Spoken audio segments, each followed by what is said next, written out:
I grew up poor, public schooled, working class in South Texas, shopped at Walmart like it was Disneyland, relished the nights when Hamburger Helper found its way to our table, clueless about my contributions to racism until about 6 years ago.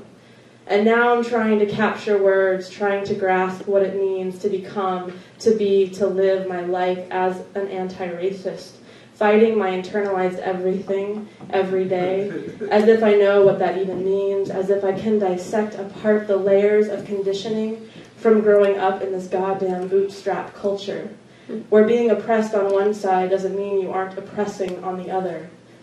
My family story is about my dad going to prison when I was 5 and never having a relationship with him because he was just so damaged.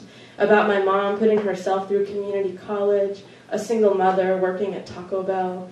It's about my mom working 12-hour days in fast food, retail, construction. It's about moving every year, about never making ends meet, about compromising some integrities and refusing to compromise others.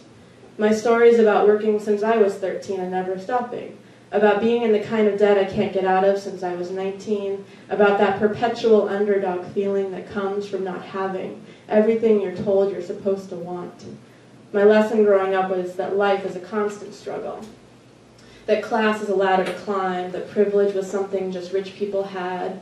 Once upon a time, in 2010, I read How the Irish Became White, and I hated myself more for it because it revealed roots I didn't want to see, disappointing ways of gaining access to the supposed American dream, legacies of capitulation rather than resistance. I learned that poor Irish folk, my folk, weren't called white at first. My people were slaves, lived in mixed neighborhoods, but as the systemic enslavement of blacks took deeper roots, as classism ate racism like Pac-Man eats ghosts, we were invited to rise out of slavery, into indentured servitude, into working class. Opportunity to ascend because of color of skin, but not without cost, not without the constant fear of this newfound freedom being taken away. To keep our freedom to not be slaves themselves again, they had to vanquish the abolitionist movement that was so strong back in Ireland. Because we are fighters, it is in our blood. We had to erase that from that place inside us that makes words. We got quiet about injustice, and we lived better lives for it. And of course, I blamed them for all their choices and the ugly legacy it left me holding. My story is about surrounding myself with friends who come from some amount of wealth, who took summer vacations, who went to camp, went to private schools. My story is about hiding lots of parts of me, especially my poverty. It's about unconsciously creating a peer group of folks of more privilege and better manners and a certain amount of entitlement that I've had to learn to fake. Working class whites are conditioned to try our damnedest to blend in with the other whites, to get educated, to attempt to gain acceptance, financial stability, safety. When I first read How the Irish Became White, I was angry. I was so disappointed. But the longer I do this work, the more I realize that these choices don't feel like choices when you're making them. They feel like the only fucking way out of complete and utter misery. They feel like, thank fucking God I got out, and now I can pay my rent and eat healthy food and shop at thrift stores on principle and look back and reminisce about how romantic it was when I was poor. Of course, I've managed to do exactly what my ancestors and I were socialized to do, to be so consumed by my climate of hardship that I couldn't see everything around me, blind, unable to recognize the impact of my upward mobility on the greater social scale, because the trauma of scarcity creates, for most of us, a very specific type of tunnel vision. My story is about my mom and I disconnecting completely from sisters, cousins, communities of origin, all the reminders of our white trash roots, just like most of my ancestors did on their trek to America.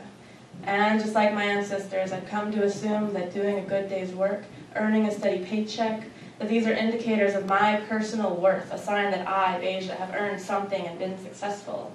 It is easy to forget that I am making a choice, that my choice to accept a job, to get a paycheck, to sign a lease in Oakland, buy foods that keep others enslaved, that those are choices I am given, not because I am Beja and I have done a good job and I deserve these things, My story is about accepting corrupt kickbacks given to me to buy my silence, my compliance for too long, to stop me from joining with those trying to topple the system. My story is about how many protests I skipped because I had to go to work, had to maintain this little crumb of privilege that society allowed me, had to keep acting out the roles that are too goddamn old to keep acting out. Because the consequences of not assimilating, not playing the game, not getting the good job, not paying the rent are so fucking real. I've always known that something was wrong with the system, but I always thought something was me.